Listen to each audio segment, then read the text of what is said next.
Hello, my name is Thomas Zinnige, and I'm an assistant professor in the Flight Performance and Propulsion section at the Faculty of Aerospace Engineering. In this video, we will discuss opportunities for improved propulsion integration for more sustainable aircraft. The previous lectures already discussed several novel aircraft concepts with increased energy efficiency compared to conventional aircraft configurations. In order to achieve such an increase in energy efficiency, we need to improve performance on several aspects. In terms of the propulsion system, we require highly efficient propulsors and highly efficient integration of these propulsors with the airframe. Moreover, we may need to fly lower and slower to minimize the environmental impact of aircraft operation. Finally, of course, we also need low weight and high aerodynamic efficiency. At this point, we might reach a surprising conclusion. Actually, propeller propulsion may be a great match for these requirements. But wait, aren't propellers old-fashioned? Propellers were used on the first powered flight in 1903. So surely we should have come up with something better by now, right? Well, in fact, we did not, because propellers are the most efficient aircraft propulsion system available, with propulsor efficiencies reaching up to 90%. Another benefit is that propellers combine very well with electric propulsion systems. In this way, local emissions can be eliminated. Also, electric motors can be scaled relatively easily to a smaller size without significant performance penalty.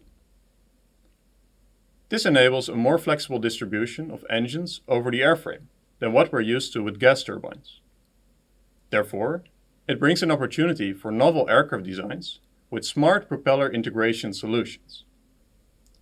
The promise of this smart integration of the propellers with the airframe has led to a large number of design concepts with different integration strategies. What these designs have in common is that the propulsors are distributed over the airframe and positioned at unconventional locations. Examples include propellers at the wingtips, propellers mounted to the horizontal tailplane, ducted rotors integrated with the empennage, boundary layer ingesting propellers at the rear fuselage, and also distributed propellers at the wing leading edge or more aft along the wing chord. Each of these concepts features enhanced aerodynamic performance due to beneficial aerodynamic interactions between the propulsors and the airframe. Now let's consider two examples in more detail. The first is the wingtip mounted propeller. As you have seen before in the course, the wingtip vortex is responsible for lift-induced drag, which amounts to about 30 to 50% of the total aircraft drag in cruise. By positioning the propeller at the wingtip, we modify the flow field experienced by the wing. Behind the propeller, in the propeller slipstream, there is an increased axial velocity compared to the freestream, while there is also a swirling motion. The wing, therefore, will experience a higher inflow velocity, which leads to higher lift. Due to the swirl, the propeller will induce an upwash on the wing, which leads to a forward tilting of the lift vector, and thus a reduction of the lift-induced drag. As a result, drag reductions in cruise of up to 15% have been measured compared to a conventional propeller wing layout. For this to work, the propeller needs to rotate in opposite direction to the wingtip vortex. Another way to achieve improved wing performance is by distributing a series of propellers along the wing leading edge. This leads to lift augmentation due to the increased axial velocity in the propeller slipstream. For a given lift requirement, this can be exploited in two different ways. One option is to reduce the wing size while maintaining the freestream velocity. This leads to lower friction drag. The other option is to reduce the freestream velocity while maintaining the wing size. This leads to lower noise emissions and shorter takeoff and landing runs. Because the propellers now are so close together, they will interact with each other.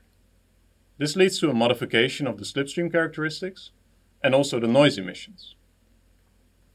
One technique to control the resulting adverse effects is by synchrophasing the propellers.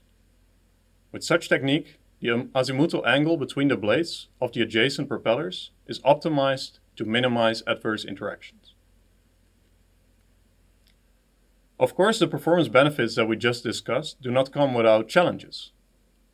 The propeller slipstream flow field is actually very complex and includes time-dependent features.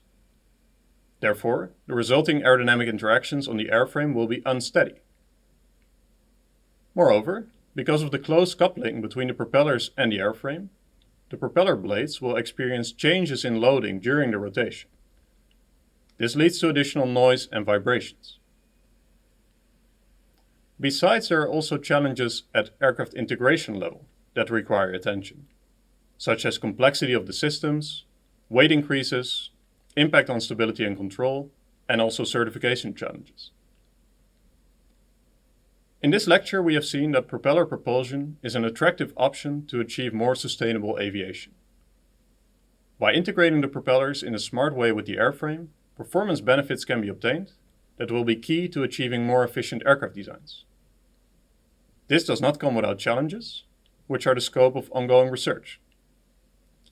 If we manage to tackle these challenges, we can make novel aircraft designs with improved propeller integration in reality, and thereby make aviation more sustainable.